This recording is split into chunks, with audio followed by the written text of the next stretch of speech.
Court में सब कुछ क्लियर लग रहा था, तभी एक लाइन ने पूरा केस हिला दिया।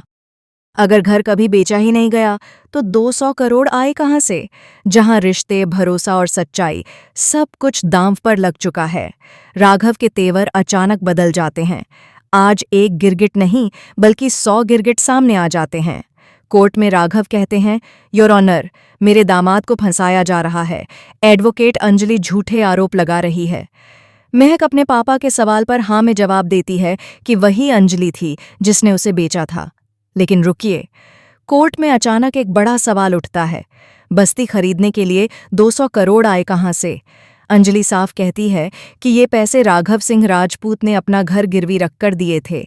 तभी गिन्नी का पालतू भजन सिंह बोल पड़ता है, नहीं माय लॉर्ड, राघव ने अपना घर नहीं बेचा। उनका घर अब भी उनके ही नाम पर है। एक पल के लिए खुद राघव भी चौंक जाते हैं। फिर सवाल उठता है, तो 200 करोड़ आए कहां से? अंजलि के पास कोई जवाब नहीं होता। भजन सिंह दोहराता है, राघव जी, आपका घर नहीं बेचा गया था। महाभारत के भीष्म की तरह अंजलि मानो इच्छा मृत्यु धारण कर लेती है। चारों तरफ अपने ही लोग, बेटी आरती, ननद महक, बहन गिन्नी, नंदोई युवराज, सब मिलकर जैसे जाल बुन रहे हों। इन सबूतों के सामने अंजलि यह साबित नहीं कर पाती कि 200 करोड़ उसके पास आए कहां से। ऊपर से महक अपना बयान बदल देती है। उसकी आंखें भर आती हैं। आज उसे सजा मिलने वाली है। राघव सवाल करते हैं, अगर पार्टी में मेघ के साथ आप नहीं थीं तो उन तस्वीरों में कौन था? अंजलि कॉन्फिडेंटली आरती का नाम लेने ही वाली होती है, तभी वेद वहां आरती को लेकर आ जाता है। आरती भावुक आंखों से अपनी मां की आंखों में देखती है। वेद हाथ जोड़कर कहता है, कृपया उसका नाम मत लीजिए। सब मिलकर अंजलि को फंसाने के लिए कहानियां गढ़ते हैं। युवराज कोर्ट में हाथ जोड़कर कहता है, मुझे फंसाया जा रहा है, मैं महक से बहुत प्यार करता हूं।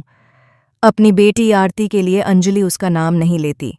वह चुप रहती है, जुर्म कबूल नहीं करती। कोर्ट फैसला सुनाती है।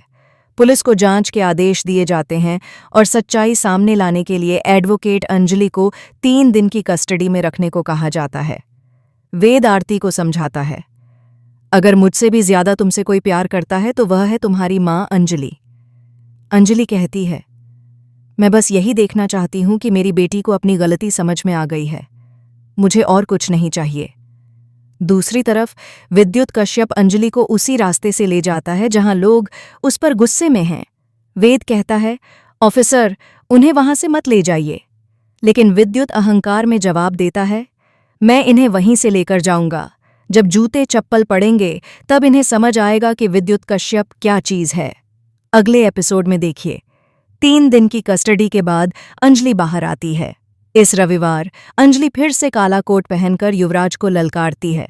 सबसे बड़ा सवाल, क्या इस बार आरती अपनी मां का साथ देगी? अगर आपको ऐसे ही लेटेस्ट अपडेट्स चाहिए तो चैनल को सब्सक्राइब करना बिल्कुल मत भूलिए। Atul talk channel.